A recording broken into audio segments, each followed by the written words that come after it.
नमस्कार दोस्तों। आपका स्वागत करता हूं आप ही के यूट्यूब चैनल में। वीडियो को स्टार्ट करने से पहले आप सभी से रिक्वेस्ट करूंगा, अगर अभी तक आपने चैनल को सब्सक्राइब नहीं किया तो उससे request to all of you, please channel को सब्सक्राइब कीजिए। तो चलिए स्टार्ट करते हैं। जहां पर देखिए आज हम लोग डिस्कशन करेंगे अबाउट शेयर मार्केट, शेयर बाजार के बारे में, जहां पर आज हमारे बाजार में फिर से भारी भरकम बिकवाली देखने को मिल रही है। तो हम लोग मेजर डिस्कशन करेंगे कि फिर से यहाँ पर बिकवाली क्यों हो रहा है, एंड इंपॉर्टेंट लेवल क्या है, उसको मेजर कवर करेंगे। आज के दिन में चेक कीजिएगा तो लगभग 165 पॉइंट 164 पॉइंट का गिरावट है, एंड बिल्कुल इंपॉर्टेंट सपोर्ट लेवल के पास पहुंच चुके हैं, जो कि आपका 23,800 के करीब में है। ये इसलिए इंपॉर्टेंट सपोर्ट है बिकॉज ये आपका 50 डे मूविंग एवरेज है। अगर ये भी टूट गया आज के दिन में, इसके नीचे अगर हम लोग क्लोजिंग हो जाते हैं तो फिर भारी भरकम बिकवाली के लिए हम लोग को मेंटली प्रिपेयर रहना पड़ेगा, जो कि इसे इसके अलावा एक और है 23,700। अगर ये भी टूट जाएगा तो फिर नीचे बहुत नीचे सपोर्ट है, जो कि आपका 23,500 के रेंज में निकल कर आ रहा है। तो देखिए अब हम अगर इसके नीचे क्लोजिंग हुआ 23,800 23,700 के नीचे में, तो फिर भारी भरकम बिकवाली के लिए हम लोगों को फिर मेंटली प्रिपेयर रहना जरूरी रहेगा। और अगर सस्टेन कर जाता है तब ठीक है। नेक्स्ट है बिकवाली क्यों हो रहा है। तो देखिए आज अगर चेक कीजिएगा तो पूरे सेक्टर्स में चेक कीजिए, तो यहाँ पर जो सबसे ज्यादा पिट रहा स्टॉक है सेक्टर्स में, देखिए बैंकिंग स्टॉक्स है, प्राइवेट बैंक्स है, देन फार्मा है, जो टर्म के कारण कल से जो झटका लगा है कि टैरिफ लग सकता है। देन निफ्टी रियलिटी है, यानी कि रेट सेंसिटिव स्टॉक्स में ज्यादा पिटाई हो रही है, देख सकते हैं, यानी बैंकिंग स्टॉक्स का सपोर्ट नहीं मिल रहा है। And mid small cap financial services में देखिए गिरावट देखने को मिल रही है। आईटी पैक्स में भी सपोर्ट नहीं मिल रहा है। तो अधिकतर सेक्टर्स को चेक कीजिएगा तो रेड जोन में मूव करेगी, उसमें से rate sensitive stock, reality sector, banking stocks, इसमें सपोर्ट नहीं मिल रहा है। एंड जब तक बैंकिंग स्टॉक्स का, बैंकिंग सेक्टर का सपोर्ट नहीं मिलेगा, फाइनेंशियल का सपोर्ट नहीं मिलेगा, जिनका सबसे ज्यादा वेटेज है निफ्टी में, तो इसी तरीके से आपको गिरावट देखने को मिलेगा। देखिए तो सबसे ज्यादा वेटेज इन्हीं का ही है 35.15%, एंड वहीं गिरावट हो रहा है। उसके अलावा आईटी में भी चेक कीजिएगा तो टीसीएस सिर्फ एक ग्रीन है, उसके अलावा चेक कीजिएगा तो इन्फोसिस में अच्छी खासी गिरावट है। और उसके अलावा अगर चेक करेंगे तो आप चेक कर सकते हैं, आप गिरावट में हेल्थ केयर सेगमेंट में अच्छी खासी गिरावट देखने को मिल रही है। ऑयल एंड गैस में चेक कीजिएगा तो रिलायंस का सपोर्ट नहीं मिल रहा है। बैंकिंग में चेक कीजिएगा तो एचडीएफसी बैंक में गिरावट देखने को मिल रही है। तो जो भी मेजर लार्ज कैप स्टॉक्स है उनका सपोर्ट न मिलना, ये भी बहुत बड़ा रीजन है। एंड हमारे बाजार के लिए स्पेसिफिकली कहेंगे, ये सबसे बड़ा रीजन है, यही सबसे बड़ा रीजन है जिस कारण से हमारे बाजार में मजबूती नहीं हो पा रही है। 96.679, एंड हर दिन देखिए धीरे धीरे करके ये ऊपर ही जाता जा रहा है। तो रुपए में कमजोरी होना ये सबसे बड़ा रीजन है, और सबसे पहला रीजन है। कोई कोई भी कुछ भी रीजन बता दे, लेकिन ये सबसे बड़ा रीजन है, बिकॉज ये एक सबसे अहम रीजन है जिस कारण से हम लोगों का कॉस्टिंग बढ़ता चला जा रहा है, एफआई को रिटर्न्स नहीं आ रहे हैं, तो सब कुछ इसके ऊपर डिपेंडेंट है। एंड एफआई का डेटा कल का चेक कीजिएगा तो देखिए कैश में 819 करोड़, एंड फ्यूचर्स में 980 करोड़, एंड डीआई ने 418 करोड़ का बिकवाली किया, यानी कि एफआई डेटा भी काफी नेगेटिव साइड में देखने को मिल रहा है। तो देख सकते हैं रुपए में कमजोरी होना, लार्ज कैप का सपोर्ट नहीं मिला, एफआईडीआई डेटा नेगेटिव होना, साथ साथ गवर्नमेंट की तरफ से देख सकते हैं ये भी अपडेट आना, जो कि कुछ दिनों पहले आया था कि एलटीसीजी स्क्रैप नहीं करने वाले। पूरे मार्केट को उम्मीद था कि लॉन्ग टर्म कैपिटल गेन को हटाया जा सकता है, लेकिन ऐसा अपडेट आया कि नहीं हटाया जाएगा, ये अपडेट आना।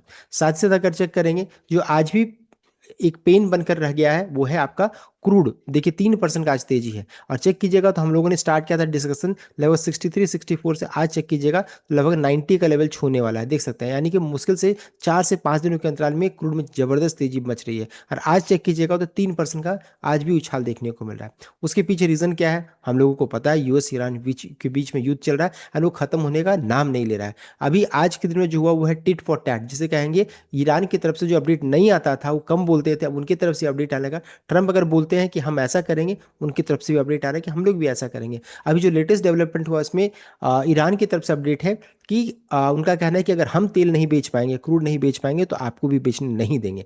और ये अब एक दूसरे के रियल एस्टेट में, यानी कि बिल्डिंग्स में, सब कुछ में, फ्लाईओवर्स में, सब में हमला करने वाले, तो ऐसी अपडेट यहाँ पर आ रहा है, जिस कारण से बाजार में गिरावट हो रही है। साथ ही साथ चेक कीजिएगा तो क्रूड में तेजी बन रहा है। एंड तो ये हम लोगों ने मेजर रीजन को पकड़ लिया है। साथ ही साथ आईपीओ मार्केट जब भी आता है, बड़े बड़े आईपीओ जब आता है, जैसे एसबीआई फंड का भी आईपीओ है, तो ये भी एक रीजन बनता है जिस कारण से फंड जो रहता है वो डाइवर्ट होने लगता है आईपीओ मार्केट में। ये ज़्यादा लुक्रेटिव समझ में आने लगता है, इसमें ज़्यादा रिटर्न्स आने लगते हैं लोगों को, तो सब इसमें फोकस करते हैं और इस मार्केट को छोड़ते हैं। तो आईपीओ मार्केट भी रीजन है। साथ ही साथ अभी चेक कीजिएगा तो पूरे पूरे पूरा जो देश जो रहता है, अभी एक चीज़ पर निगाह है, वो है कि जंतर मंतर में अभी जो प्रोटेस्ट चल रहा है, वहाँ पर जो रैली चल रही है नीट एग्जाम को लेकर के, धर्मेंद्र प्रधान जो रहता है उनका रेजिग्नेशन मांगा जा रहा है। प्राइम मिनिस्टर मोदी की तरफ से अपडेट आया है कि फास्ट ट्रैक कोर्ट में इसको हियरिंग किया जाएगा। जो भी इसमें जो भी यहाँ पर ये सिनारियो को, ये जो नीट एग्जाम में जो भी जो प्रॉब्लम्स आए हैं, जो भी इसके कह सकते हैं कि गुनाहगार होंगे, उनको सजा दी जाएगी, ऐसा यहाँ पर अपडेट आ रहा है। तो लेकिन इनका कहना है कि नहीं, हम धर्मेंद्र प्रधान को जो रहता है, एजुकेशन मिनिस्टर को जो रहता है, इनको हटाया जाए, ये रेजिग्नेशन मांग रहे हैं सबको, ये सिचुएशन है। तो देखिए अभी पूरे इंडिया का फोकस इस तरफ मुड़ा हुआ है, ये भी एक रीजन बन रहा है। साथ साथ एक्सपायरी जो आज है वो भी एक रीजन है कि जिधर ऑपरेटर को प्रॉफिट उधर मूव करते हैं। तो अभी बुल से बियर साइड में ज़्यादा प्रॉफिट नजर आ रहा है, तो बुल बुल अभी मार खा रहा है, ये सिचुएशन करंटली है। नेक्स्ट है रिजल्ट को चेक कीजिएगा, तो रिजल्ट जो रहता है ना, लगातार अधिकतर कंपनीज का चेक कीजिएगा तो रिजल्ट निराशाजनक रिजल्ट ही देखने को मिल रहा है। तो ये हम लोग ने देखिए मेजर मोटा मोटी रीजन को पकड़ लिया जिस कारण से बाजार में गिरावट हो रही है। साथ साथ अमेरिकी बाजार का देख सकते हैं, कल का क्लोजिंग मिला जुला सा था, न तेजी थी ना मंदी थी, लेकिन विक्स में भारी भरकम उछाल देखने को मिला है। साथ ही साथ फ्यूचर्स को चेक कीजिएगा तो देखिए 271 पॉइंट्स का गिरावट है यूएस फ्यूचर्स में, डाउ जोन्स में, यूएस 500 में 0.5% का, टेक्नोलॉजी सेक्टर में 0.76% का, यानी कि अमेरिकी फ्यूचर्स में अभी थोड़ी सी कमजोरी देखने को मिल रही है। हाँ, अगर चेक करेंगे एशिया बाजार, तो एशिया बाजार में देख सकते हैं अच्छा संकेत है, कहीं से बहुत ज़्यादा गिरावट नहीं है। एंड खासकर कोस्पी को चेक कीजिएगा तो 4.40% का उछाल देखने को मिल रहा था। सभी बोल रहे थे ये मंदी का मार्केट में जा रहा है, लेकिन मंदी का मार्केट में कोई नहीं, सिर्फ एशिया बाजार में कह सकते हैं। तो नंबर 1 स्लॉट में कौन है, तो हमारा बाजार मंदी के मार्केट में मूव कर रहा है। जब पूरे बाजार में अभी चल रहा है तो पूरा यूएस ईरान में भी अगर कुछ होता है, युद्ध होता है, तो हमारे को होता है।